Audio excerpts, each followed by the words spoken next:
दोस्तों, अगर आप भी चाहते कि टीम इंडिया इस बार के वर्ल्ड कप चैंपियन बने तो हमारी इस वीडियो को लाइक जरूर कीजिएगा। दोस्तों, करो या मरो के मुकाबले में अफगानिस्तान के बल्लेबाजों ने ऑस्ट्रेलियाई गेंदबाजों की पिटाई करते हुए ऐसा चमत्कार कर दिया कि 5 बार के विश्व चैंपियन के भी पसीने छूट गए। तो आखिर कैसे इब्राहिम ज़ादरान ने ऑस्ट्रेलिया के पर कच्चे उड़ा दिए, उनके साथ मिलकर कैसे अफगानिस्तानियों ने ऑस्ट्रेलिया की सहमत लद्दी, कैसे पहुंच गए ऑस्ट्रेलिया वर्ल्ड कप से बाहर होने की कगार पर, उनकी विस्फोटक बल्लेबाजी की पूरी हाईलाइट तो हम आपको दिखाएंगे ही। लेकिन उससे पहले आपको क्या लगता है, ऑस्ट्रेलिया, अफगानिस्तान और पाकिस्तान में से कौन सी टीम सेमीफाइनल में फाइनल में जाएगी? हमें अपनी राय नीचे कमेंट करके जरूर बताएं। दोस्तों, मुंबई के वानखेड़े स्टेडियम में सेमीफाइनल खेलने के लिए अफगानिस्तान अपना पूरा दम दिखाने के लिए ऑस्ट्रेलिया के खिलाफ उतरी है।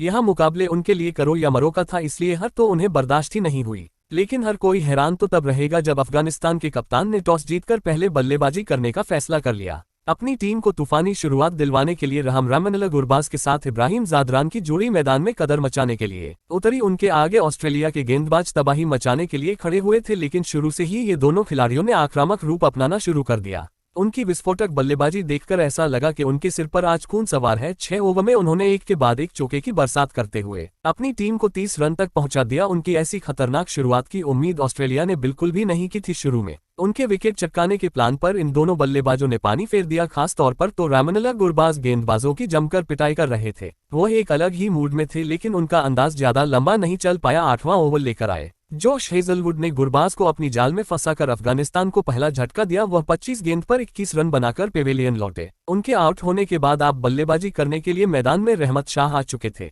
दूसरी तरफ इब्राहिम ज़ादरान अपने आक्रामक अंदाज में आगे बढ़ रहे थे। 10 ओवर के पावर प्ले में अफगानिस्तान ने 46 रन बना लिया और ऑस्ट्रेलिया ने वापसी करना शुरू कर दी। सर लग रहा था कि अफगानिस्तान पर दबाव बढ़ रहा है। रॉकेट की रफ्तार से बढ़ाने वाली अफगानिस्तान की टीम एकदम कछुआ की रफ्तार से आगे बढ़ने लगी, लेकिन इब्राहिम ज़ादरान अपनी पारी में आगे बढ़ रहे थे। देखते देखते उन्होंने एक बेहतरीन चौके की बदौलत 59 गेंद पर अपना अर्धशतक पूरा कर लिया। दूसरी तरफ रहमत शाह उनका बखूबी साथ निभा रहे थे। 21 ओवर तक उन्होंने दोनों ने मिलकर अपनी टीम को 100 रन के पार पहुंचा दिया और अब जरूरत थी रनों की रफ्तार में तेजी लाने की। ऐसा ही हमें देखने को मिला, लेकिन आक्रामक शॉट लगाने के प्रयास में रहमत शाह भी ग्लेन मैक्सवेल का शिकार हो गए। 44 गेंद में 30 रन बनाकर वहां भी चलते बने। उनके आउट होने के बाद कप्तान हशमतुल्लाह शाहिदी के कंधों पर पूरी जिम्मेदारी आ गई थी। दूसरी तरफ ज़ादरान को रोक पाना ऑस्ट्रेलिया की बस की बात नहीं हो पा रही थी। वह एक अलग ही अंदाज से बल्लेबाजी कर रहे थे और उन्हें रोकने का हर एक प्लान ऑस्ट्रेलिया का फ्लॉप हुआ और यहां बल्लेबाज ऑस्ट्रेलिया के पसीने छूना शुरू कर चुका था और अफगानिस्तान की टीम भी मजबूत स्थिति में पहुंचती जा रही थी। 31वां ओवर लेकर आए एडम जंपा को लगातार 2 गेंद पर 2 चौके जड़कर ज़ादरान और शाहिदी ने अपनी टीम को 150 रन के पार पहुंचा दिया। उनके बीच एक मैच विनिंग पार्टनरशिप पनप रही थी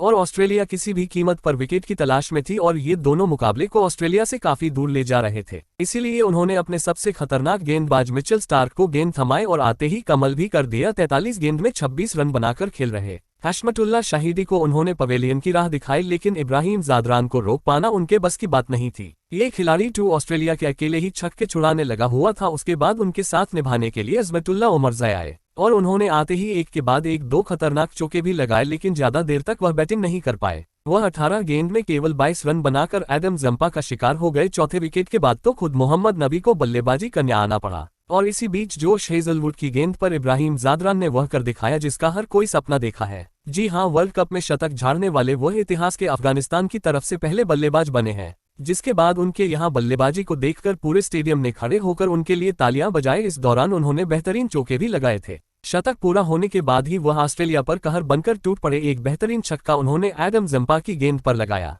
मोहम्मद नबी 12 रन बनाकर जरूर चलते बने, लेकिन उन्हें आउट करना ऑस्ट्रेलिया की बहुत बड़ी गलती साबित हुई, क्योंकि मैदान में उतरे राशिद खान ने आते ही पहले ही गेंद पर एक तूफानी छक्का जड़ा और एक बेहतरीन चौका जड़कर अपनी टीम को 180 रन के पार पहुंचा दिया। आखिरी ओवर में मिचेल स्टार्क की पहली 2 गेंद पर पहले एक चौका और अगली गेंद पर एक बेहतरीन छक्का जड़कर स्टेडियम के बाहर पहुंचकर उन्होंने इस खौफनाक गेंदबाज के पसीने छुड़ा दिए और देखते देखते ज़ादरान के साथ 52 रन की एक शानदार पार्टनरशिप बना ली और चौथी गेंद पर उसके बाद फिर एक ऐसा छक्का लगाया जिस पर ऑस्ट्रेलिया की तबाही लिखी हुई थी। 17 गेंद पर 2 छक्के 3 चौके लगा करके राशिद ने 35 रन की पारी के बदौलत 50 ओवर में 291 रन बना डाले। ज़ादरान ने भी ना बात 143 गेंद पर 8 चौके 3 छक्के की बदौलत 129 रन बनाए और ऑस्ट्रेलिया को एक बहुत बड़ा लक्ष्य दे दिया। जिसका पीछा करना उनके लिए इतना आसान नहीं रहने वाला, क्योंकि अफगानिस्तान की गेंदबाजी भी काबिले तारीफ है। यानी कि आखिरी गेंद पर चलने यानी कि आखिरी गेंद तक चलने वाला यह मुकाबला इतिहास पलट देगा। लेकिन दोस्तों, अब आपको क्या लगता है कि अफगानिस्तान, पाकिस्तान और ऑस्ट्रेलिया में से कौन सी टीम को सेमीफाइनल में जाना चाहिए? हमें अपनी राय नीचे कमेंट करके जरूर बताओ। देसी शानदार खबरों के लिए हमारे चैनल को सब्सक्राइब भी कर ले। धन्यवाद।